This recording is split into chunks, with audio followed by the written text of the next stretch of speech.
I heard a splat and looked towards the sound. There, I saw a dumpling smashed against my mom's cheek as she sat across from me. Old folks should stay away, someone muttered. My mom wiped her face with a napkin, trying to stay calm, but I could see she was disgusted. You're Sarah Murphy, handling foreign currency deposits at the New York Bank, aren't you? Yes, that's me. You don't seem to have dementia. Keeping up part-time work, right? I'll remember you until tomorrow, my mom said.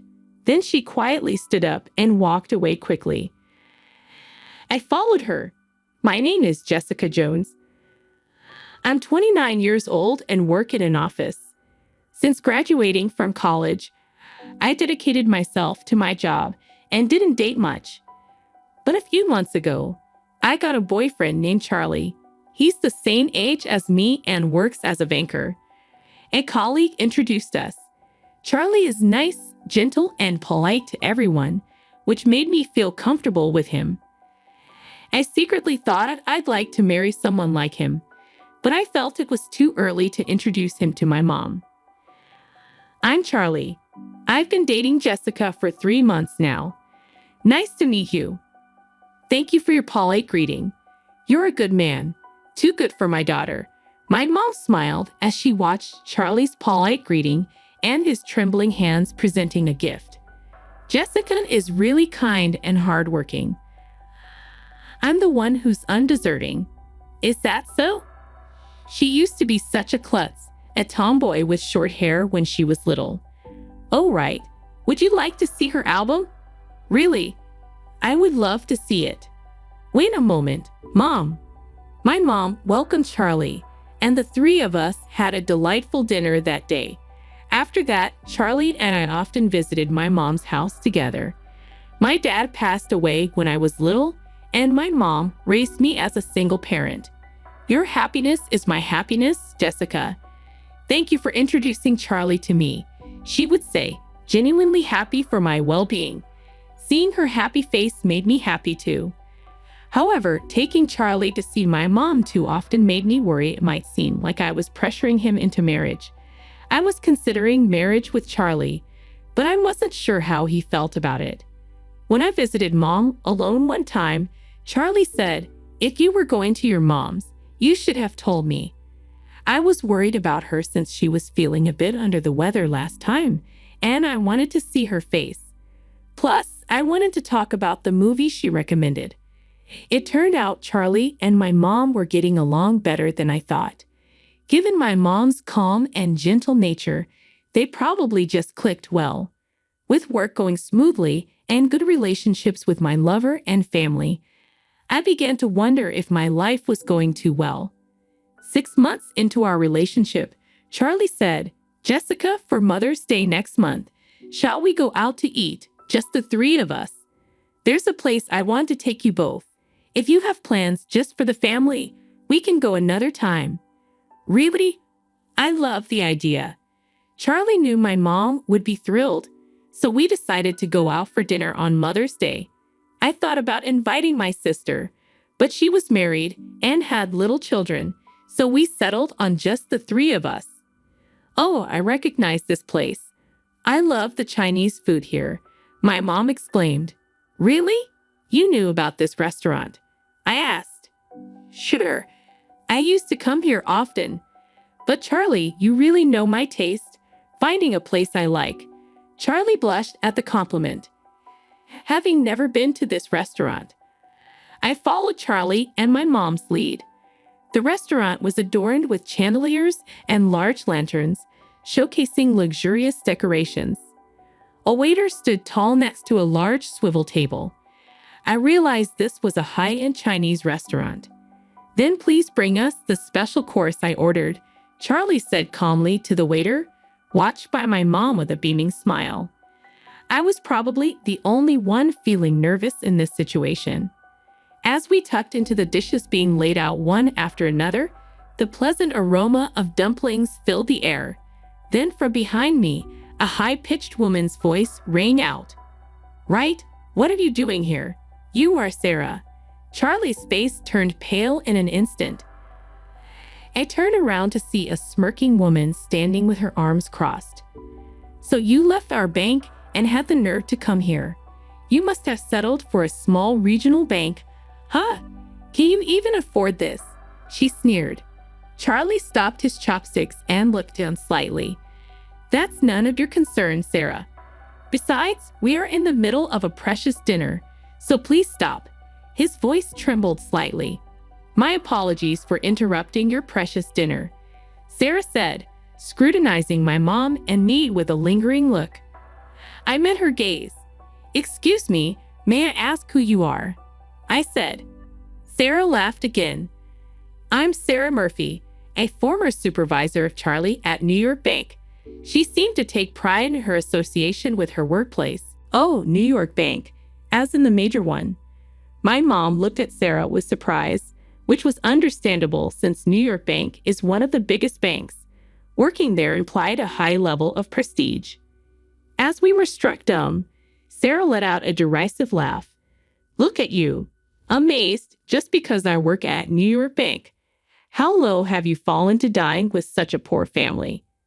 When Sarah said that, Charlie, who usually speaks slowly, spoke louder. How can you say such things to my loved ones? You should take back your words. Sarah continued to snicker even as Charlie grew angry.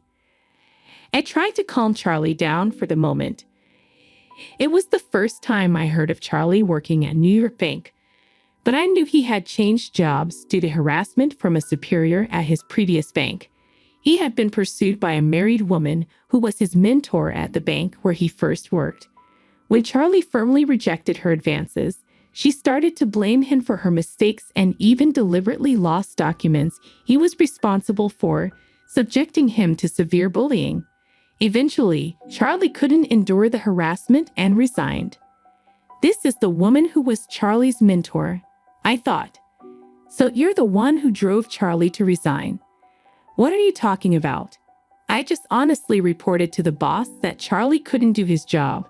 Sarah replied, I was merely fulfilling my duties as the mentor for dropouts. Sarah sneered.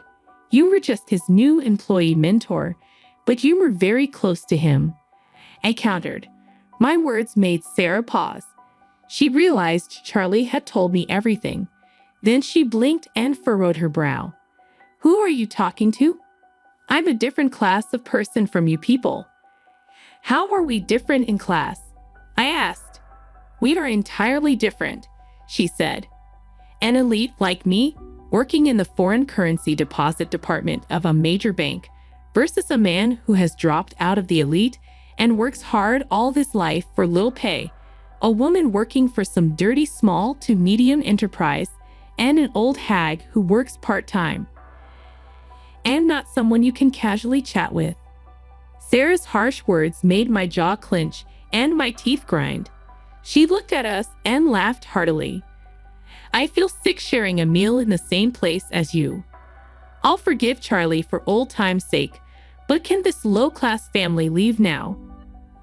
I was at my breaking point and almost slammed my napkin on the table, but my mom stopped me. We will leave once we finish our meal.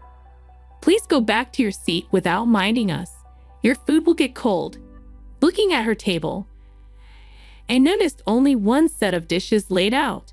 My mom's words implied, eat alone and be miserable. Considering the conversation over, we turned back to our table and picked up our chopsticks again. Then, out of the corner of my eye, I saw a shadow hastily reaching for a plate. You guys are a burden on society. The next moment, I heard a splat. Turning towards the sound, I saw a smashed dumpling sticking to my mom's cheek. Old hags and poor folks should stay away. Hey, how terrible. How could you do that? I yelled. Are you okay, Mom? I'm so sorry. Charlie was about to call the restaurant staff when my mom stopped him. It's not right to throw food, especially something so hot. While she wiped her face with a napkin, trying to remain calm, her expression was full of disgust. Sarah laughed loudly at this sight. Let's just leave. This meal is ruined anyway. You're Sarah Murphy from New York Bank, handling foreign currency deposits, right? That's correct. It seems you don't have to worry about dementia yet. Keep up the part-time work. Sure, I will remember you well until tomorrow. After saying that, my mom silently stood up and walked away briskly, her cheek red. We decided to stop by a doctor for treatment on our way home. Charlie apologized many times for the day's events, but my mom, with a smile, said, "It's not your fault, Charlie. No need to apologize anymore," and she forgave him generously. I was curious about my mom's words, but their meaning became clear the next day. While I was at work taking my lunch break, I received a call from Charlie. He usually didn't call during the day. Thinking something must have happened, I quickly answered, and Charlie's voice was trembling. "Who the hell is your mom? What are you talking about?" I asked. "I received a strange call this morning. The content was bizarre, but it seems my seniors already know about it." Charlie was panicking. His thoughts jumbled as he spoke. Unable to understand what Charlie was trying to say in his panic, I decided to listen to his story after work. We decided that if it involved my mom, we would talk about it with her as well, so we headed to my mom's house. "Hi, Jessica." "Charlie, what is it?" "Craving my baked potato again." "Baked potato? I love those. But no, that's not why we're here. Was it you who called my bank expressing interest in doing business?" "Really? Is that true, Mom?" While tying her apron, my mom smiled mischievously. "That's right. I'd like to do business with your bank from now on, my dear banker." Charlie looked utterly flabbergasted. "Charlie, what business?" As I asked, Charlie took a deep breath, trying to calm himself. Then the doorbell rang. Just in time. "Come on, you two, join us." "What?" When my mom opened the door, a tall man followed by a smaller, hunched-over Sarah stood there. "Why is the president of New York Bank here?"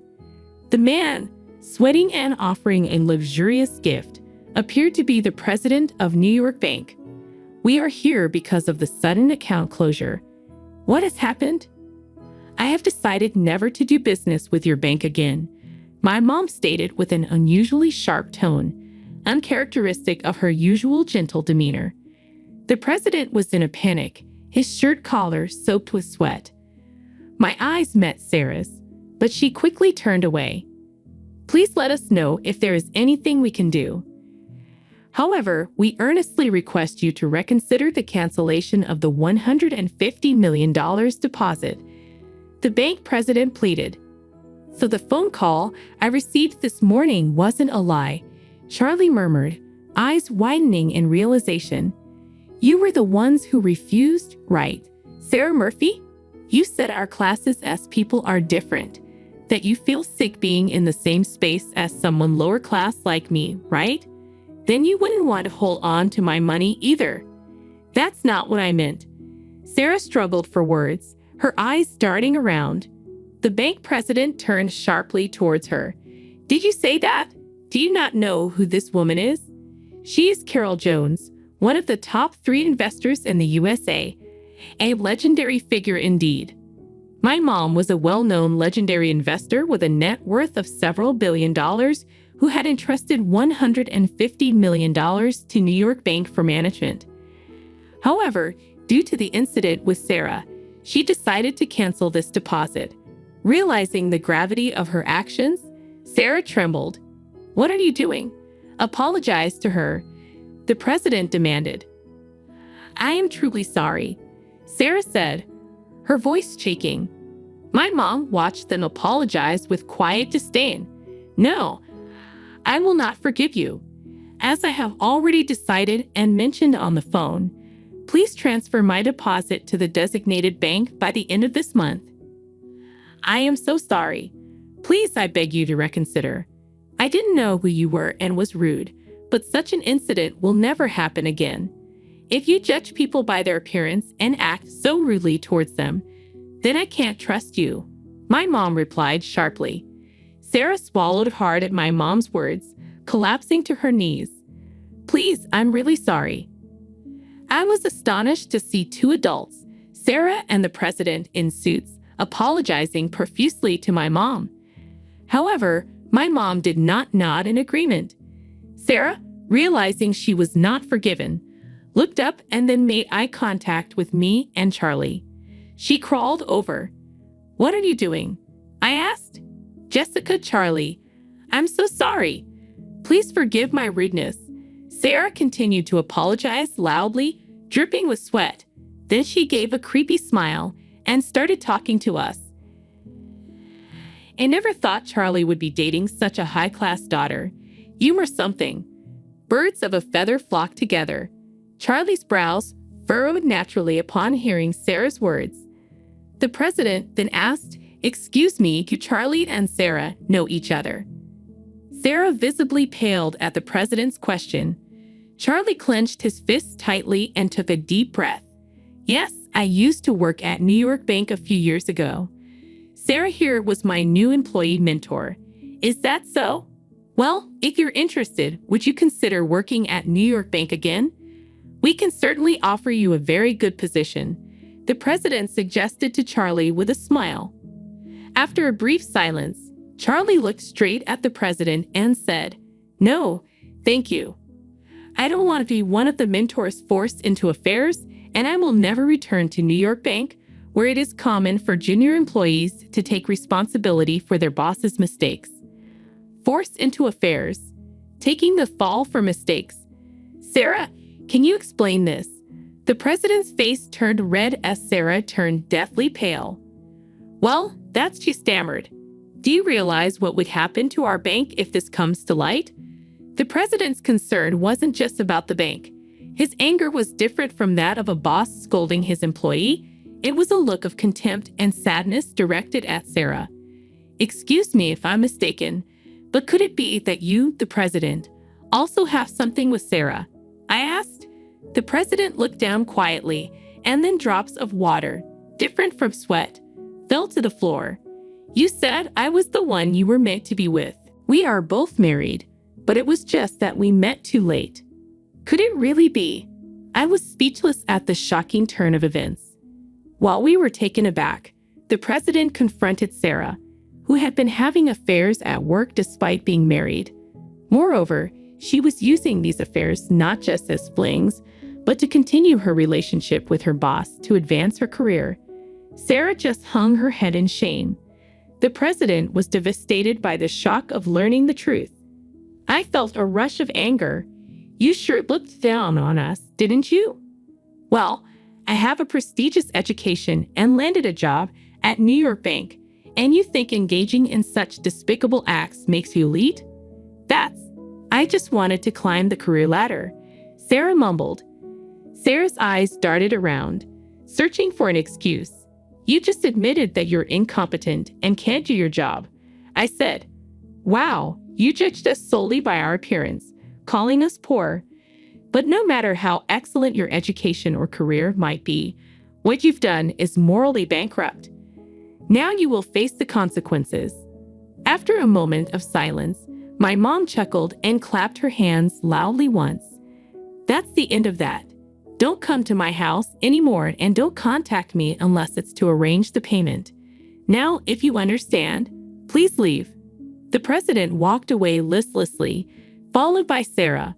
After they left through the front door, I watched them go for a while, their aura heavy and gloomy. Afterward, my mom's $150 million deposit was successfully transferred to the bank where Charlie works, and the matter was settled for the time being. Charlie's reputation at the bank improved due to this, and it seems certain he will be promoted in 6 months. On the other hand, according to a former colleague of Charlie's, Sarah was fired after the incident. Her sudden dismissal became a topic of conversation among the bank employees, sparking rumors that something had happened. Then someone well-informed about the affair between the president and Sarah exposed the truth in the bank. Furthermore, the wives of her other married lovers demanded alimony from Sarah. As a result, her affairs were revealed to her husband, leading to her divorce. Sarah was in debt for alimony payments and had lost her family.